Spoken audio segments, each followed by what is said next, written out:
S, DK ಸಿದ್ದುಗೆ ಜೊತೆಯಾದ guarantee ರಣತಂತ್ರಗಾರ Sunil, ಅಂದ್ರೆ ಚುನಾವಣಾ ತಂತ್ರಜ್ಞ ಸುನಿಲ್ ಕನ್ನಿಗೋಳ್ ಅವರ ಕೆಲಸ ಕೂಡ ಇಲ್ಲಿ ಕೆಲಸ ಮಾಡುತ್ತೆ. ಡಿಕೆ ಆಡಳಿತದ ಮೇಲೆ ಥರ್ಡ್ ಪಾರ್ಟಿ ರೀತಿಯಲ್ಲಿ ನಿರಂತರ ನಿಗಾ ವಹಿಸಬೇಕಾಗುತ್ತೆ. ಜನರ ಮಧ್ಯೆನೇ ಇದ್ದು ಅವರ ನಾಡಿ ಮಿಡಿತವನ್ನ ಅರಿತಾ ಇದೆ ಇನ್ನೊಂದು back end team, strategy team. ಜನರ ಆಕ್ರೋಶ, ಅಭಿಪ್ರಾಯವನ್ನೆಲ್ಲ ಸಮೀಕರಿಸಿ ಕಾಲಕ್ಕೆ ಯಾವ ತಂತ್ರವನ್ನ ಹೂಡಬೇಕು ಅನ್ನೋದನ್ನ ಗಮನ ಆಗ್ತಾ ಇರುತ್ತೆ. ಕನಗೋಲು ತಂಡದಿಂದ ಪಕ್ಷಕ್ಕೆ ಕ್ಷೇತ್ರವಾರು ಗ್ರೌಂಡ್ ರಿಪೋರ್ಟ್ ಕೂಡ ಪಡಿತಾ ಇದೆ. ಜೊತೆಗೆ ಸೂಕ್ತ ಸಮಯದಲ್ಲಿ ಸೂಕ್ತ ಸಲಹೆಯನ್ನ ಕೊಡುವಂತ ಕೆಲಸ ಸುನಿಲ್ ಕನ್ನಿಗೋಲು ಟೀಮ್ ಮಾಡ್ತಾ ಇದೆ.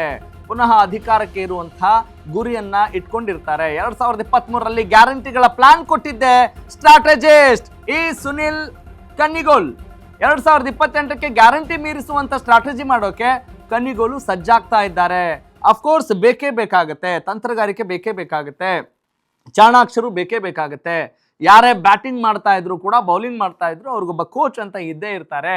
ನೀವು ಎಷ್ಟೇ ಪ್ರಬಲವಾಗಿರ್ಬೋದು, ಎಷ್ಟೇ ಪ್ರಸಿದ್ಧಿಯನ್ನು ಪಡೆದಿರ್ಬೋದು, ಎಷ್ಟೇ ಸಮರ್ಥರಿರ್ಬೋದು, ಆದರೆ ತಂತ್ರಗಾರಿಕೆಗೆ ವಿಶೇಷವಾದಂತಹ ಶಕ್ತಿ ಅಂದ್ರೆ ಯುಕ್ತಿಗೆ ಬೆಲೆ ಕೊಡುವಂತಹ ವ್ಯಕ್ತಿ ಕೂಡ ಬ್ಯಾಕ್ ಎಂಡ್ ಅಲ್ಲಿ ಇದ್ರೆ ಖಂಡಿತವಾಗ್ಲೂ ಆವಾಗ ಚೆನ್ನಾಗಿ ಆಡಳಿತವನ್ನ ನಡೆಸಬಹುದು ಮತ್ತು ಅಧಿಕಾರಕ್ಕೆ ಬರಬಹುದು.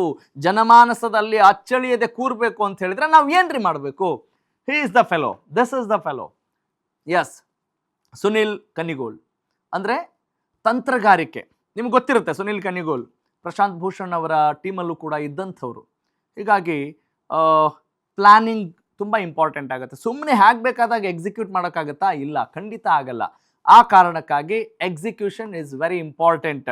ಇಲ್ಲಿ ಯಾವ ಸಂದರ್ಭದಲ್ಲಿ ಏನು ಮಾತನಾಡಬೇಕು, ಏನು ಮಾತನಾಡಬಾರ್ದು, ಯಾವ ವಿಚಾರವನ್ನ ಪದೇ ಪದೇ ಪ್ರಸ್ತಾಪ ಮಾಡ್ತಾ ಇರಬೇಕು, ಅದೆಲ್ಲವನ್ನು ಕೂಡ ಹೇಳ್ಕೊಡುವಂಥ ಒಂದು ಟೀಮ್, ಬ್ಯಾಕ್ ಎಂಡ್ ಟೀಮ್, ಅದು ಸ್ಟ್ರಾಟಜಿ ಟೀಮ್, ಅದು ಸುನಿಲ್ ಕನ್ನಿಗೋಲ್ ಟೀಮ್.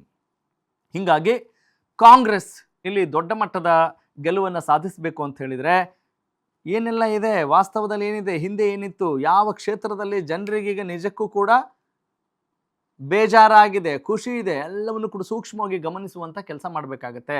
ಲಾಸ್ಟ್ ಟೈಮ್ ನೀವು ಗಮನಿಸಿರ್ಬೋದು 40% ಪೇ ಸಿ ಎಂ, ಅದು ಕೂಡ this is the idea of Sunil Kanugolu team.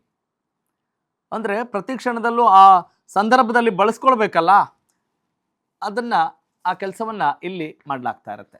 S, let's moving on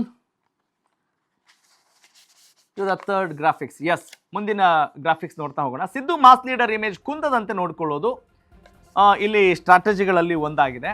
S, of course ಈಗ ಮಾಸ್ ಲೀಡರ್ಶಿಪ್ ಅವರು ಮುಖ್ಯಮಂತ್ರಿ ಅಲ್ಲ ಅಂತ ಹೇಳಿದಾಗ ಒಂದಿಷ್ಟು ಜನರಿಗೆ ಬೇಸರ ಆಗೋದಿರುತ್ತೆ. ಸದ್ಯಕ್ಕೆ ಮಾಸ್ ಲೀಡರ್ ಬಳಿಯೇ ಅಹಿಂದ ಧ್ವಜವನ್ನು ಉಳಿಸೋದು, this is the plan, this is the strategy. Ahinda ಮತ ಬ್ಯಾಂಕ್ ಕೈ ಬಿಟ್ಟು ಹೋಗದಂತೆ ನೋಡ್ಕೊಳ್ಳೇಬೇಕಾಗತ್ತೆ ಅನ್ನೋದು ಅವರ ಒಂದು ಪ್ರಬಲ ಅಸ್ತ್ರ. ಯಾಕಂತ ಹೇಳಿದ್ರೆ ಪ್ರಬಲ ಆಸ್ತಿ ಸಿದ್ದರಾಮಯ್ಯನವ್ರನ್ನ ಬಿಟ್ಕೊಡೋ ಹಂಗಿಲ್ಲ. ಮುಖ್ಯಮಂತ್ರಿ ಡಿ ಕೆ ಶಿವಕುಮಾರ್ ಆಕ್ರಮಣಶೀಲತೆಯನ್ನು ಬಳಸ್ಕೊಳ್ಬೇಕು ಅಲ್ವೇ? He is aggressive man, no doubt about it. ಈಗ ಮಾಸ್ ಲೀಡರ್ಶಿಪ್ ಅನ್ನೋ ಚಾರ್ಮಿಂಗ್ ಯಾರಿಗಿದೆ? ಸಿದ್ದರಾಮಯ್ಯನವರಿಗಿದೆ. ತಂತ್ರಗಾರಿಕೆ ಅನ್ನುವ ಚಾರ್ಮಿಂಗ್ ಯಾರಿಗಿದೆ? ಡಿ ಕೆ ಶಿವಕುಮಾರ್ ಅವರಿಗಿದೆ. ಹೀಗಾಗಿ ಸಂಪೂರ್ಣವಾಗಿ ಒಕ್ಕಲಿಗ ಮತ ಬ್ಯಾಂಕ್ ವಶಕ್ಕೆ ಪಡಿಬೇಕು. ಈಗ ನಮ್ಮ ಸಮುದಾಯದ ವ್ಯಕ್ತಿನೇ ಮುಖ್ಯಮಂತ್ರಿ ಆಗಿದ್ದಾರೆ ಅಂತ ಹೇಳಿದಾಗ ಅದನ್ನ ಎಕ್ಸಿಸ್ಟೆನ್ಸಲ್ಲಿ ಇಟ್ಕೊಳ್ಬೇಕಾಗತ್ತೆ, ಅಸ್ತಿತ್ವದಲ್ಲಿ ಇಟ್ಕೊಳ್ಬೇಕಾಗತ್ತೆ ಆ ಭಾವನೆಯನ್ನ. ಇನ್ನು ಧರ್ಮಿಷ್ಠ ಡಿ ಕೆ ಶಿ ಸಾಫ್ಟ್ ಹಿಂದುತ್ವದ ಮೂಲಕ ಮೇಲ್ವರ್ಗದ ಮನಕ್ಕೆ ಲಗ್ಗೆ ಇಡಲಿದ್ದಾರೆ ಅನ್ನೋದು ಈಗಾಗಲೇ ಪ್ರೂವ್ ಆಗಿದೆ. That is the most important thing to be noted. ಗೆಲುವಿಗಾಗಿ ಕ್ಷೇತ್ರವಾರು ಪ್ರತ್ಯೇಕ ಮತ್ತು ವಿಶೇಷ ತಂತ್ರಗಾರಿಕೆಯನ್ನು ಮಾಡಲು ಈ ಒಂದು ಟೀಮ್ ಸಜ್ಜಾಗಿದೆ. ಪ್ರತಿ ಕ್ಷೇತ್ರದಲ್ಲಿ ಕಾಂಗ್ರೆಸ್ ಗೆಲುವಿಗೆ ಬೇಕಾದ ಕಾರ್ಯತಂತ್ರಗಳ ಕಂಪ್ಲೀಟ್ ಬ್ಲೂ ಪ್ರಿಂಟ್, ಸಂಪೂರ್ಣ ನೀಲನಕ್ಷೆಯನ್ನು ಹಾಕಿಕೊಡುವಂತಹ ಜವಾಬ್ದಾರಿ ಯಾರದ್ದು? ಸುನಿಲ್ ಕನ್ನಿಗೋಳ್ ಅವರದ್ದಿದೆ. ಅಂದರೆ ಆ ಟೀಮ್ ಈಗಲಿಂದಲೇ, ಈಗ ಎಕ್ಸಾಮ್ ಹತ್ರ ಬಂದಾಗ ಓದಿದಾಗ ಜಾಸ್ತಿ ಮಾರ್ಕ್ಸ್ ತೆಗಿಯೋಕ್ಕಾಗತ್ತಾ? ಇಲ್ಲ. ಆರಂಭದಲ್ಲೇ ಓದ್ತಾ ಇದ್ರೆ ಎಕ್ಸಾಮ್ನ ಚೆನ್ನಾಗಿ ಬರಿಬೋದು.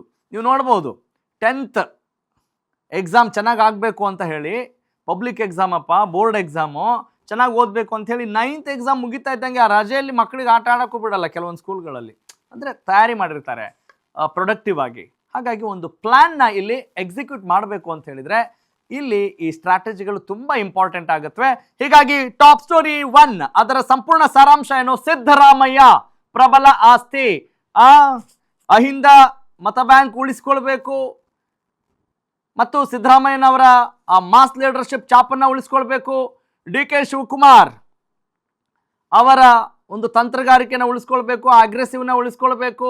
ಯಾವ್ಯಾವ ಕ್ಷೇತ್ರದಲ್ಲಿ ನಮ್ಮ ನಾಯಕರು ಸೋತಿದ್ದಾರೆ ಅಥವಾ ಎಲ್ಲಿ ನಮಗೆ ಪ್ಲಸ್ ಪಾಯಿಂಟ್ಸ್ಗಳಿಲ್ಲ ಅಲ್ಲಿ ಪ್ಲಸ್ ಪಾಯಿಂಟ್ ಮಾಡ್ಕೊಳ್ಬೇಕಾದಂಥ ಅನಿವಾರ್ಯತೆ ಇರುತ್ತೆ. ಹಾಗಾಗಿ ಗೆಲ್ಲುವ ಕುದುರೆಯನ್ನು ಹುಡುಕ್ತಾನೆ ಇರ್ತಾರೆ. ಈ ಎಲ್ಲ ಸ್ಟ್ರಾಟಜಿಗಳಿಂದ ಮುಂದೆ ನಾವೇ ಅಧಿಕಾರಕ್ಕೆ ಬರೋದು ಅನ್ನೋದನ್ನ ಪದೇ ಪದೇ ಹೇಳಿ ಹೇಳಿ ಹೇಳಿ ಜನಮಾನಸದಲ್ಲಿ ಒಂದು ಇಂಜೆಕ್ಟ್ ಮಾಡ್ತಾ ಇದ್ದಾರೆ ಕಾಂಗ್ರೆಸ್ ಅನ್ನುವ ಗೆಲುವನ್ನ. That is the top story, one summary.